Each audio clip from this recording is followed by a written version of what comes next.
What's up guys, SirAllAboutMusic here, bringing you an album review as is in line with my new schedule. New videos every Wednesday and Saturday until further notice. And today is Wednesday, so today I'm going to be continuing with the Alice in Chains discography review that I told you guys I would get around to when I did Grunge Month. I wasn't able to, so we're going to take care of that right now. What we're going to do is review Alice in Chains' self-titled album, Alice in Chains. Released in 1995 on Columbia Records, and this record, like their previous two, is different from the other material that they've put out. Their first album, Facelift, you get a lot of kind of borderline hair metal. The riffs aren't really all that dirty. They're not really what you would expect out of a grunge band or a band from the Seattle area. But they still retain that metal quality to them that carries through all of Alice in Chains' albums. And then with Dirt, you get their grunge album. The riffs are a lot dirtier. You have these really sick sounding riffs, these really sick sounding songs, a lot of drug references, dealing with drugs on a very real, very personal level, and that shows in the style of the music. And then we have Alice in Chains. And this record is very, very sludgy. The riffs are dirty, they're chugging, and it brings to mind a sludge factory. That is the overall feel of this album. And I like this album. I really do love this record. And there are a couple of reasons why I like it. First of all, because it is so sludgy, because it is so dirty. The record just sounds like oil is pouring out of it.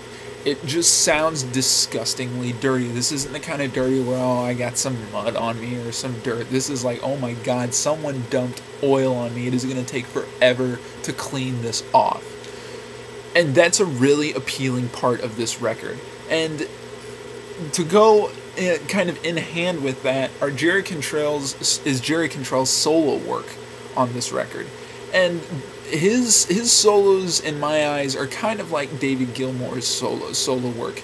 It gets better as the band continues, as they go on.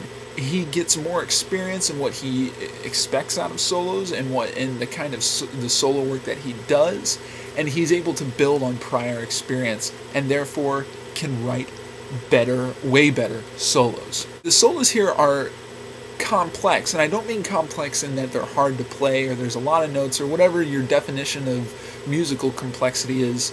It's a complexity of context. These solos are, Jerry Cantrell by this point had matured enough where he really doesn't do conventional solo work on this album.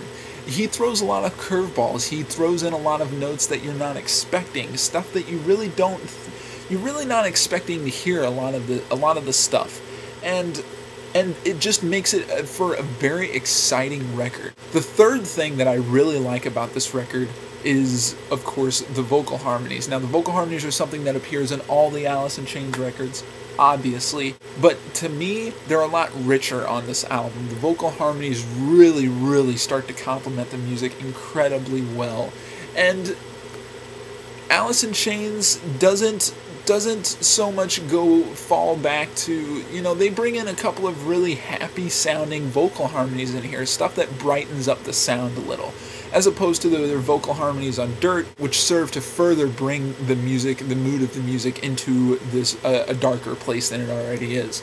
There are a lot of places where the vocal harmonies on Alice in Chains brighten the overall mood, and that's a really cool thing.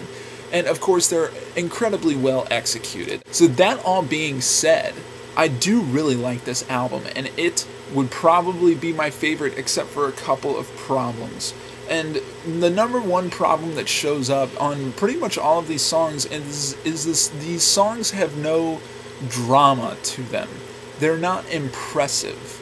And what I mean by that is you have points in these songs where there might be a transition from the verse to the chorus, and you're waiting for that verse to build up and climax at the chorus. You want that sound to be gigantic. You want it to be powerful. You want it to punch you in the face.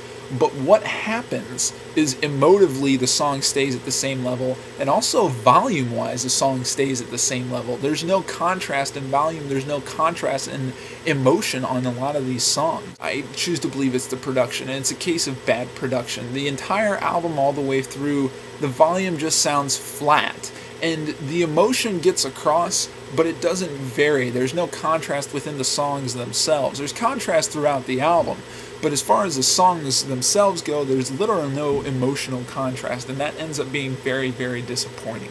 The second thing is that while this sludge style that Alice in Chains has taken is exciting and it's fresh and there are a lot of good songs on here, there are certain points where it just gets a little bit overbearing, just a little too boring, a little too generic. That only helps the flatness emotive flatness stand out. It gets to be annoying because you want an album that you listen to have a lot of variety, to interest you, to keep your attention through contrast and bringing new ideas to the table. So those are my really big stickler points about this record. These aren't that bad though, and they honestly, while they get to be annoying at certain points, they don't bring down the entire album. So I could probably stick Alice in Chains with a decent 7. And it really, I love this record, and besides for its flaws, it is my favorite Alice in Chains record because the songwriting is so good, it's so powerful, and it's just so damn sludgy.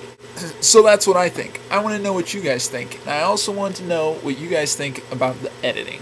Should I keep on doing my videos as one takes? Should I take advantage of editing? I want to make my videos a little more concise, a little more to the point, and I know I tend to ramble, so that's why I tried the editing this time. So I want to know what you guys think. Leave a comment down there. SirAllAboutMusic. See you guys later.